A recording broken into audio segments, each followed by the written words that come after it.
Saya terkejut ketika indeks saham Dow Jones meluncur kencang ke bawah minggu kemarin, di mana Berkshire Hathaway-nya Buffett melepas 70% saham mereka di berbagai investasi. Ambil tunai, ada apa ini? Warren Buffett adalah orang yang keep saham long term. Tahu-tahu melepas saham dan memegang uang fiat. Ini belum pernah terjadi dalam kurun waktu 40 tahun dia Raja Wall Street. Apa dia sudah dikode bahwa kertas akan disikat, bahwa ada rencana besar yang akan meresetting up kapitalisme? Kalau itu terjadi, ini dunia belum pernah merasakan apa yang akan kita rasakan. Ini parahnya dahsyat. Ini perlu tindakan preventif kalau pejabatnya paham. Saya sederhanakan. Di tahun 2008 ada masalah subprime mortgage yang mungkin banyak yang bertanya, makhluk apa itu? Yaitu ketika kertas atau papers beredar 100 kali lebih banyak dari underlying sektor realnya. Sekali lagi, saya sederhanakan. Kalau Anda punya properti, katakanlah nilainya 2 miliar, lalu Anda jaminkan ke bank. Anda dapat uang 1 miliar untuk usaha Anda. Jaminan sertifikatnya itu untuk apa menumpuk di bank? Sama bank, sertifikatnya tadi disekolahin lagi ke lembaga lain untuk dapat sejumlah uang. Lalu yang dilakukan oleh lembaga tadi menjaminkan lagi dengan janji bunga dan interest dan lain sebagainya. Lalu yang memegang jaminan tadi, suratnya dilakukan lagi, digadaikan lagi, dijual lagi dengan nama bond lah, bond itulah, bond inilah, surat hutang lah, apalah namanya. Saya pun nggak tahu, jangan-jangan Anda termasuk pembeli di level berapa bond itu tercipta. Untuk mempercepat tumbuhnya underlying rumah tadi, bahkan ada kebijakan tanpa jaminan seorang menyicil membeli rumah. Dan Amerika adalah bangsa yang pakai uang besok untuk sekarang.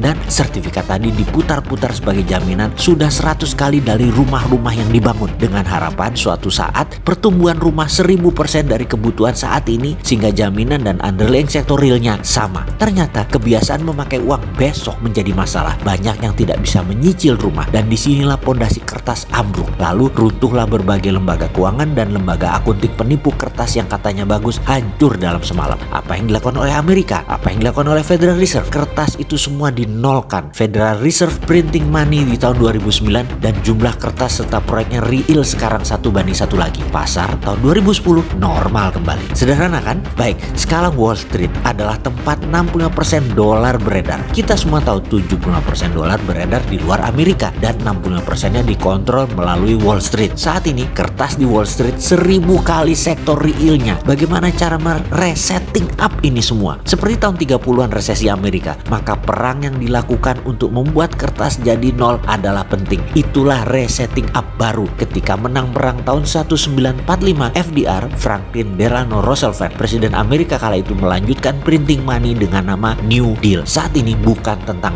Trump atau Bernie Sanders. Ini tentang hegemoni Amerika. Kertas-kertas tadi yang overvalue dibuang semua oleh kapitalis dan pegang uang fiat saat ini. Saham dibiarkan hancur, yang rugikan investor-investor kecil. Kapitalisme sudah keluar sejak 2 minggu yang lalu secara perlahan, dan mungkin minggu depan ini habis. Mereka pegang full semua, pegang uang fiat. Ketika dunia hancur karena corona sejak saat ini hingga 4 bulan ke depan, maka printing money MMT dilakukan Federal Reserve. Mereka akan beli semua yang ada di dunia ini. Itulah hegemoni. Kurang buas apa mereka itu, dan kurang ajar mereka itu. Nggak ada kemanusiaannya. Dan sekali lagi, harus perang. Perang itu men-setting up ekonomi, dan perang itu meresetting up kapitalisme. Dengan adanya sosmed, perang media propaganda menjadi cepat perangnya. Ini perang dunia ketiga, hanya jenis baru perangnya, nggak pakai bedil. Sejauh ini sudah mulai kebuka pemahamannya. Jadi bagaimana kita melewati ombak corona, ombak resesi, dan ombak hegemoni? Apa yang harus kita lakukan sekarang? Wahai pejabat negara, jangan mainkan kami dengan melihat semua ini sebagai business